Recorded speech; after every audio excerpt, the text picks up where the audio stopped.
Ô précieux enfant de Dieu, as-tu déjà aspiré à davantage?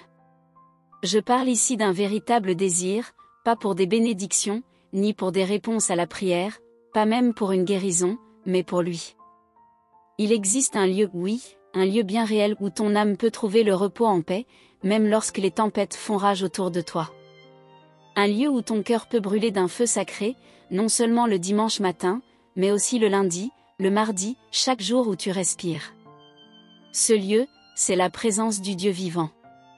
Ce message n'est pas destiné aux chrétiens occasionnels.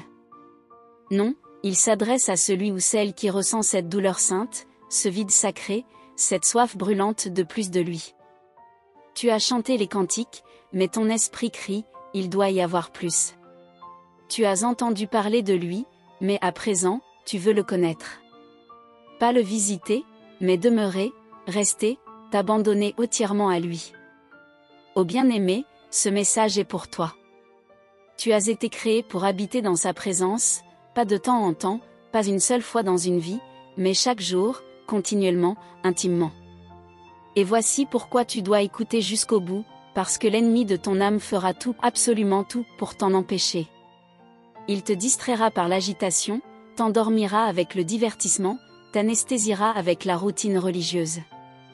Il n'a pas peur de ta présence à l'église, ni même de tes prières. Ce qui le terrifie, c'est de te voir vivre dans la présence de Dieu. Car lorsque tu demeures dans cette présence, les chaînes tombent et ne reviennent plus. Le monde perd son emprise sur toi.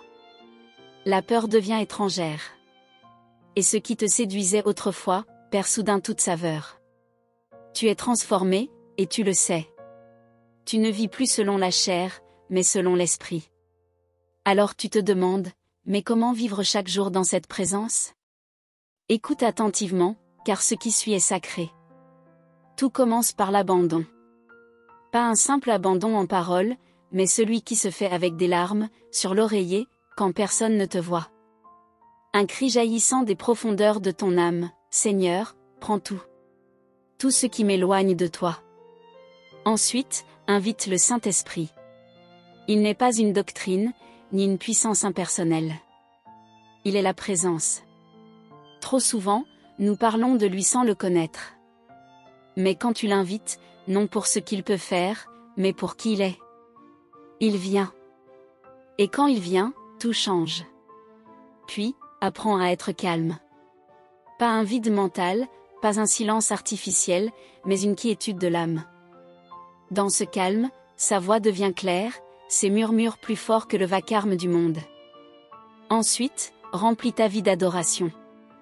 Je ne parle pas seulement de musique, mais d'une posture du cœur qui s'écrie « Tu es digne, ô Seigneur », même quand aucun chant ne résonne.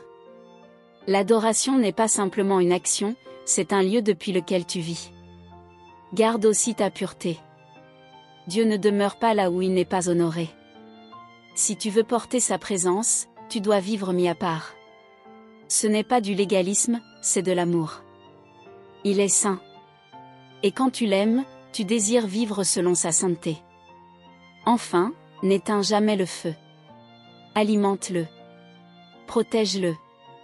Remue-le chaque jour. Lis sa parole avec attente. Prie en esprit. Marche avec lui, par lui. Et quand tu tombes, reviens vite. Ne tarde pas. Il t'attend toujours. Tu peux te sentir trop ordinaire, trop brisé, trop loin, mais écoute bien ceci, il désire habiter avec toi. Oui, toi. Non pas à cause de ta perfection, mais à cause de sa miséricorde. Son désir pour toi est plus profond que ton désir pour lui. Et si tu lui fais de la place, si tu dégages simplement un espace dans ton cœur, il viendra. Oh, il viendra. Et tu connaîtras une joie que le monde ne peut ni donner, ni enlever. Que ton cri soit, Seigneur, je ne vivrai pas un jour de plus sans ta présence. Car c'est là que naissent les miracles. C'est là que la paix coule comme un fleuve. C'est là que le sens de la vie devient limpide. Alors reste avec moi, écoute chaque parole, car je ne le pense pas seulement, je le sais, tu ne seras plus jamais le même. La présence de Dieu n'est pas une expérience réservée au dimanche. Cette seule vérité peut bouleverser entièrement la vie d'un croyant dans la plus belle et éternelle des transformations. Trop de chrétiens se contentent de rencontres occasionnelles avec Dieu, comme si la sainteté de sa présence ne devait résider que dans le sanctuaire d'un bâtiment ou entre les mains d'un prédicateur derrière une chaire. Mais la présence du Tout-Puissant n'a jamais été destinée à être confinée entre 4 murs ou à un seul jour de la semaine. Elle est censée devenir l'atmosphère dans laquelle nous vivons, l'air que nous respirons, la réalité qui façonne chacune de nos pensées, chacun de nos gestes, chaque battement de cœur. La tragédie, c'est que beaucoup traitent le dimanche comme un réservoir spirituel, pour ensuite traverser le reste de la semaine en sécheresse. Ils adorent passionnément quelques minutes le dimanche, mais dès le lundi matin, ils sont submergés par l'anxiété, la tentation, ou un vide intérieur. Ce n'est pas ce que Dieu avait prévu. Son invitation n'est pas « Viens me visiter une fois par semaine », mais bien « Demeure en moi, et moi en toi ». Ce n'est pas une religion. C'est une relation. Il désire marcher avec nous chaque jour, comme il le faisait avec Adam dans la fraîcheur du jardin. Et cette marche n'était pas un rituel, c'était un mode de vie. Beaucoup ont appris comment aller à l'église, suivre des programmes, parler le langage chrétien, mais peu ont appris à demeurer dans sa présence, jour après jour. Or, demeurer signifie rester. Cela signifie que tu n'es pas simplement de passage. Tu n'es pas un simple visiteur. Tu as fait de Dieu ta demeure, et c'est exactement ce qu'il désire. Il ne cherche pas un droit de visite, mais une habitation permanente. Il veut s'installer dans chaque pièce de ton cœur, y faire sa demeure et ne plus jamais être tenu à l'écart. La présence de Dieu n'est pas réservée aux prophètes, aux prédicateurs ou à une élite spirituelle. Elle est destinée à ceux qui se livrent entièrement à lui. Elle est pour l'enfant de Dieu qui murmure « Je ne veux pas un moment, je veux une vie entière dans ta présence ». Cette vie est possible. Mais elle commence par une vérité essentielle, Dieu ne s'est jamais limité aux moments que nous considérons comme spirituels. Il n'est pas plus présent un dimanche que le mardi. Ce qui change, ce n'est pas sa présence, c'est notre conscience de cette présence. Il est toujours là, mais nous ne sommes pas toujours présents à lui. Dieu veut que nous portions sa présence jusque dans les moments les plus ordinaires, dans la cuisine pendant que tu cuisines, dans ta voiture pendant que tu conduis, dans ton bureau, dans ta salle de classe, dans tes relations. Sa présence ne s'évanouit pas lorsque la musique s'arrête ou quand les lumières s'éteignent. Elle est constante. Ce qui change, c'est notre posture intérieure. Si nous devenons des hommes et des femmes qui traitent chaque moment comme un sol sacré, alors nous commencerons à habiter en lui non pas de manière occasionnelle, mais continuellement. Demeurer dans sa présence chaque jour, c'est vivre une paix constante, une joie inébranlable, et une clarté divine dans notre but. Ce n'est plus attendre un réveil autour de soi, car le réveil est déjà en train de naître à l'intérieur. Quand tu demeures en lui, tu ne poursuis plus les pics émotionnels, tu t'enracines dans une profondeur spirituelle. Les tempêtes soufflent encore, les défis surgissent toujours, mais ton âme reste ancrée, parce que tu es ancré en lui. Et c'est cela qui fait toute la différence. Les expériences du dimanche peuvent émouvoir ton cœur, mais seule la demeure quotidienne transforme ton être. C'est pourquoi cette vérité n'est pas une option, c'est une nécessité. Tant que tu croiras que la présence de Dieu est un événement du dimanche, tu resteras prisonnier des hauts et des bas spirituels, te demandant pourquoi ta foi est si instable. Mais si tu choisis de vivre à partir de sa présence, tout change. Tu n'auras plus besoin de supplier pour la paix, ni de lutter pour trouver une direction, elle coulera naturellement, car tu demeureras en celui qui est la source de toutes choses. Et c'est cette vie que Dieu t'appelle à vivre. Non pas une visite, mais une habitation quotidienne. La présence de Dieu exige l'abandon. Ce n'est pas un lieu que l'on atteint par hasard, ni un état qu'on entretient par des routines religieuses ou des formalismes extérieurs. Sa présence est sainte, lourde de gloire, sacrée. Elle ne coexiste pas avec l'orgueil, la résistance ou la volonté propre. Habiter chaque jour dans la présence du Seigneur, c'est lui livrer chaque parcelle de soi, ses pensées, ses désirs, ses émotions, ses plans. L'abandon n'est pas dire seulement « Seigneur, je te donne mon cœur ». c'est lui remettre la clé de chaque porte de ce cœur, même celle que tu gardes fermée depuis des années. C'est une mort silencieuse à soi-même, et pourtant, c'est précisément la porte d'entrée vers une communion ininterrompue avec le Dieu vivant. Beaucoup crient pour la présence de Dieu, mais peu en comprennent le prix. Sa présence est offerte gratuitement, mais elle n'est pas entretenue à bon marché. Il est une chose d'être touché par Dieu dans un moment d'adoration, mais c'en est une autre de devenir une demeure pour sa présence. Cette vie-là, où tu le sens jusque dans tes conversations, dans tes silences, dans tes douleurs et dans tes joies, elle exige un abandon, non pas une fois, mais encore et encore, chaque jour. L'âme doit s'incliner, la chair doit s'effacer, et l'esprit doit dire, non pas ma volonté, mais la tienne. Dieu n'impose pas sa présence. Il n'est pas un tyran exigeant une obéissance aveugle. Il est une présence sainte, douce, qui attend l'invitation. Il vient là où il est désiré, et il reste là où il est obéi. Il s'attarde auprès de ceux qui choisissent de le mettre au-dessus de tout. Mais dès que nous recommençons à nous attacher à nos propres chemins, à notre confort, à nos horaires, à nos ambitions, nous commençons à attrister celui que nous disons aimer. L'esprit est sensible. Il ne crie pas au milieu du bruit. Il attend un cœur qui cède. Il s'approche des humbles. Il demeure chez ceux qui acceptent d'être vidés pour qu'il puisse les remplir. Il n'y a pas de place pour sa gloire dans un vase déjà rempli de soi-même. Habiter chaque jour dans sa présence, c'est vivre dans une posture constante d'abandon, non parce que Dieu l'exige, mais parce que l'amour le commande. Quand tu l'aimes vraiment, l'abandon ne devient plus un fardeau, il devient une joie. Il devient le souffle même de ton être. Tu te réveilles en disant, « Seigneur, fais comme tu veux ». Tu entres dans chaque décision en murmurant, « Conduis-moi, Saint-Esprit ». Tu relâches l'amertume, car tu préfères sa présence à ton droit d'être offensé. Tu lâches prise sur ton futur, car tu sais que sa volonté est meilleure que tout ce que tu pourrais bâtir par toi-même. Et pourtant, l'abandon n'est pas un acte unique. C'est un rythme quotidien. De la même manière qu'un sacrifice était placé frais chaque matin sur l'autel dans l'Ancien Testament, nous devons nous-mêmes nous placer chaque jour sur l'autel de l'abandon. Nos pensées doivent être renouvelées, nos affections réalignées, nos priorités centrées à nouveau sur lui. Dès que nous cessons de nous abandonner, nous commençons à dériver. Peut-être disons-nous encore les bonnes paroles, mais notre cœur se remplit de distractions, et sa présence semble lointaine. Non parce qu'il est parti, mais parce que nous l'avons relégué. La présence de Dieu repose là où il est en sécurité, et la confiance vient de l'abandon. Chaque fois que tu te rends, tu dis à Dieu, « Je crois que ton chemin est meilleur. Je crois que ton timing est parfait. Je crois que ce que tu enlèves, tu le remplaces par quelque chose de plus grand. » Et dans ce lieu de confiance, sa présence coule librement. Tu n'as plus à l'attendre. Il te rencontre dans le silence. Il parle à travers les choses simples. Il fait de ta vie entière un sanctuaire. L'abandon n'est pas faiblesse. C'est la puissance même de Dieu.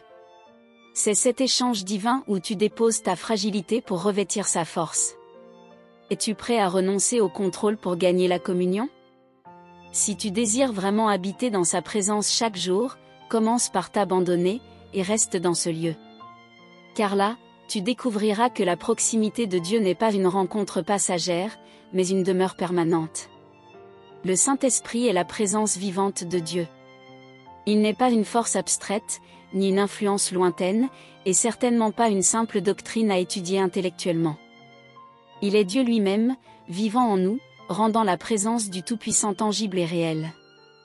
Sans le Saint-Esprit, il ne peut y avoir de conscience durable de la présence de Dieu. Sans lui, il ne reste que des routines, des traditions, et des mots creux. Mais avec lui, tout devient vivant, notre adoration, nos prières, notre compréhension, même notre respiration. Le Saint-Esprit n'est pas un invité que l'on accueille une fois.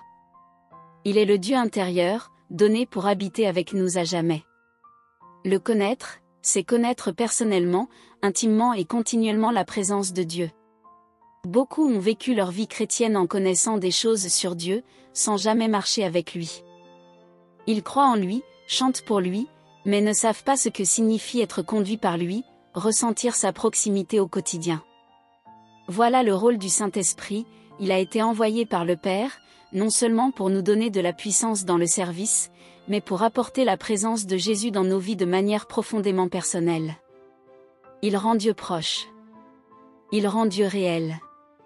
Et pour le croyant qui désire habiter dans la présence de Dieu chaque jour, la communion avec le Saint-Esprit est absolument essentielle. Il est le révélateur de la vérité, celui qui éveille nos cœurs. Quand tu entres dans une pièce et que tu ressens une paix profonde, ou un frémissement spirituel que tu ne peux expliquer, ce n'est pas de l'émotion, c'est lui. Quand les larmes coulent sans prévenir durant la prière ou l'adoration, ce n'est pas de la sensiblerie, c'est lui.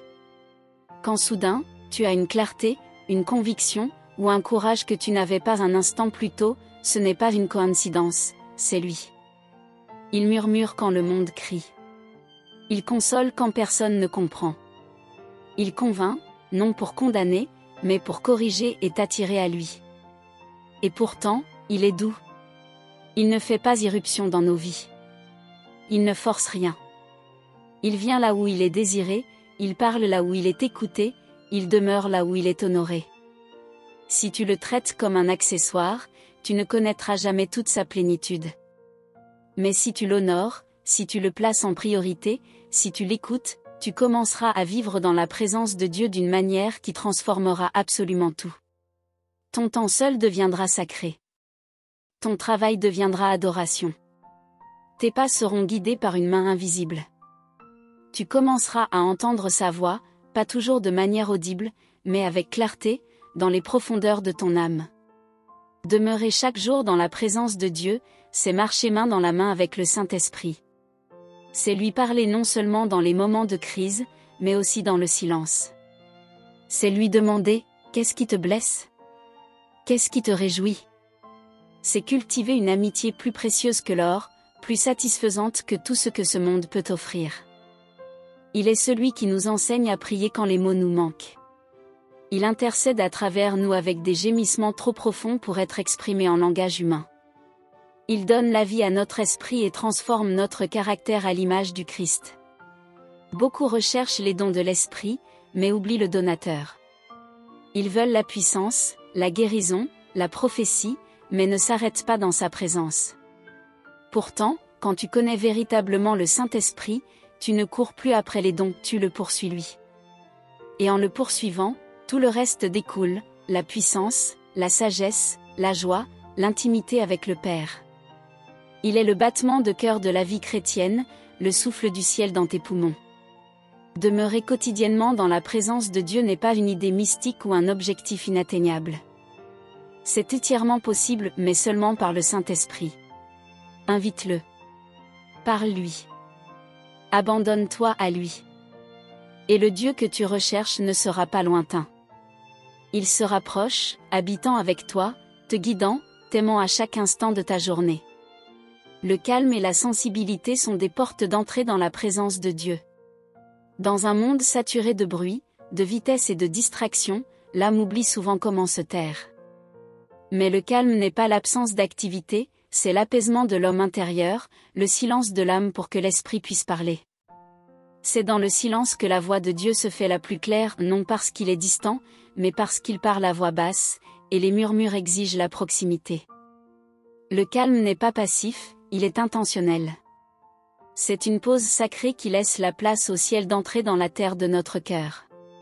Sans silence, nous passons à côté de lui, non parce qu'il est absent, mais parce que nous ne nous sommes pas positionnés pour recevoir. Dieu ne rivalise pas avec le tumulte du monde.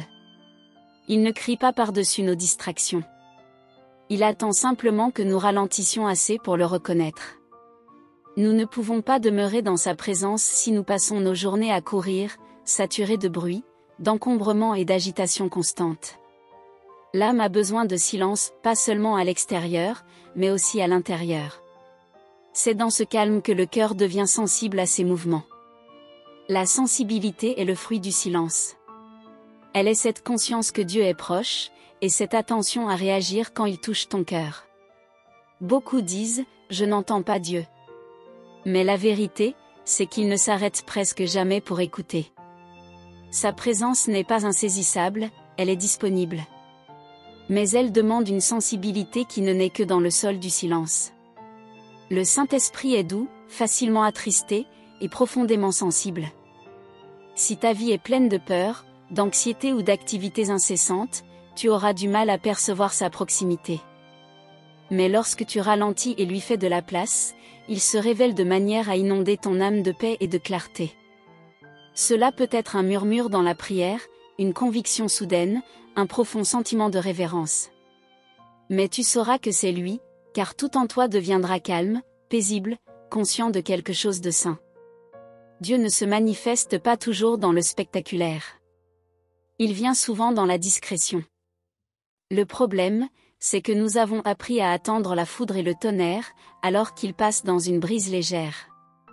Le silence aligne aussi le cœur avec la révérence. Lorsque tu t'agenouilles en silence devant Dieu, tu réalises combien il est grand et combien tu es petit et pourtant, combien tu es accueilli dans sa présence. Ce genre de crainte sacrée ne vient pas quand on traite la prière comme une liste à cocher ou les dévotions comme un rituel. Il vient quand on arrête tout, pas seulement physiquement, mais aussi mentalement et émotionnellement et qu'on dit « Seigneur, me voici. Parle, je t'écoute ». Ce silence n'est pas juste un moment, il devient un style de vie. Tu le portes avec toi dans ta journée. Tu marches lentement dans l'esprit, même si tu bouges rapidement dans la vie. Tu deviens plus conscient de lui, et moins contrôlé par la course qui t'entoure. Être sensible à Dieu, c'est commencer à discerner ce qui l'attriste, ce qui lui plaît, ce qui attire sa présence. C'est un cœur finement accordé à son murmure. Tu commences à sentir lorsqu'une pensée doit être capturée, lorsqu'une conversation a besoin de grâce, ou lorsqu'un moment a besoin de silence au lieu de plus de paroles. Ce n'est pas mystique, c'est une sensibilité spirituelle née d'un silence régulier. Tu apprends à faire une pause avant de parler, à écouter avant de décider, à attendre avant d'agir. Et dans cet espace, la présence de Dieu devient ton guide, non ta pensée secondaire. Pour demeurer chaque jour dans la présence de Dieu, tu dois cultiver le silence et protéger la sensibilité. Ce ne sont pas des habitudes de la chair, mais des disciplines de l'esprit. Elles demandent de l'intention, de l'abandon et du temps. Mais la récompense, c'est la communion avec le Saint. Une vie marquée non par le chaos, mais par la clarté. Non par les efforts, mais par la paix. Et dans ce lieu calme et silencieux, tu découvriras la richesse d'un Dieu qui a toujours été proche, attendant que tu deviennes assez silencieux pour le reconnaître. L'adoration ouvre la porte de sa présence au quotidien. Elle ne se limite pas à la musique ou au culte. C'est un style de vie, une posture du cœur, une offrande continue d'amour et d'adoration envers celui qui en est digne. L'adoration n'est pas un lieu que l'on visite. L'adoration véritable ne se limite pas à un moment ou à un lieu, c'est un lieu intérieur depuis lequel nous vivons. C'est l'autel secret où notre esprit s'incline humblement devant la majesté de Dieu, non pas seulement le dimanche ou lorsque la musique éveille nos émotions, mais dans les lieux cachés de notre quotidien. L'adoration ouvre les cieux, non par le volume ou le style, mais par la sincérité et l'abandon. Elle est le langage de l'intimité entre le Créateur et sa créature, un échange divin dans lequel Dieu se donne à celui ou celle qui lui offre son cœur sans réserve. La présence de Dieu répond à l'adoration, car celle-ci nous aligne avec le ciel. Elle brise les barrières de la chair, les distractions du monde et les poids de l'inquiétude. Quand l'âme adore, elle s'élève au-dessus du tumulte pour toucher l'Éternel. Et dans cet endroit, la présence de Dieu n'est pas seulement rencontrée, elle est accueillie. Dieu habite les louanges de son peuple, non parce qu'il a besoin de notre louange, mais parce que l'adoration crée une atmosphère où il est honoré, aimé et pleinement invité.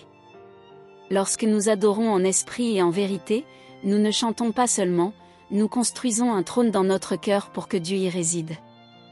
L'adoration quotidienne transforme les moments ordinaires en instants sacrés. Plier le linge, conduire au travail ou préparer un repas peuvent devenir des rencontres divines, lorsque cela est fait avec un cœur adorateur. Ce n'est pas l'activité qui compte, mais la posture intérieure. Un cœur tourné vers Dieu peut transformer toute chose en autel. Le chant n'a pas besoin d'être fort, les mots n'ont pas besoin d'être parfaits. Ce n'est pas une performance, c'est une présence. Même dans le silence, l'adoration peut s'élever. Un cœur rempli de gratitude, un simple « merci » murmuré, ou une larme versée en sa présence peuvent devenir les plus puissants actes d'adoration. L'adoration change l'atmosphère de ta vie.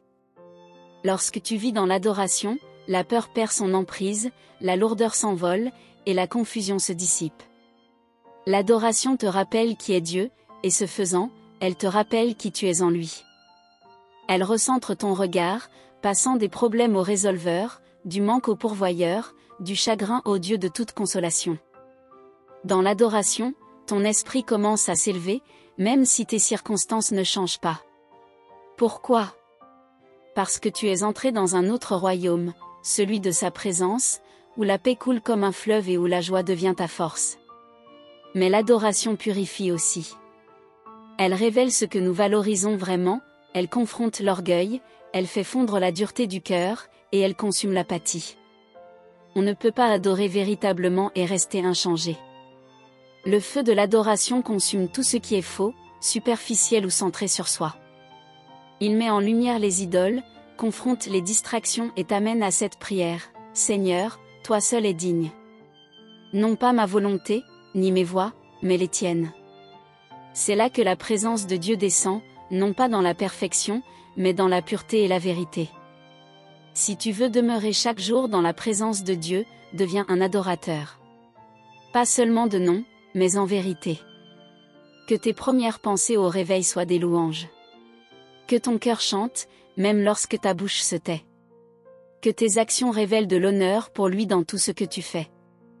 L'adoration n'est pas un événement, c'est un style de vie qui accueille la présence de Dieu de manière continue. Et dans ce style de vie, tu trouveras une douceur, une proximité, une habitation quotidienne avec lui que rien sur cette terre ne peut égaler. L'adoration gardera ton cœur sensible, ton esprit ouvert, et ta vie alignée avec le ciel. Et là où l'adoration est véritable, sa présence ne manquera jamais. Amen.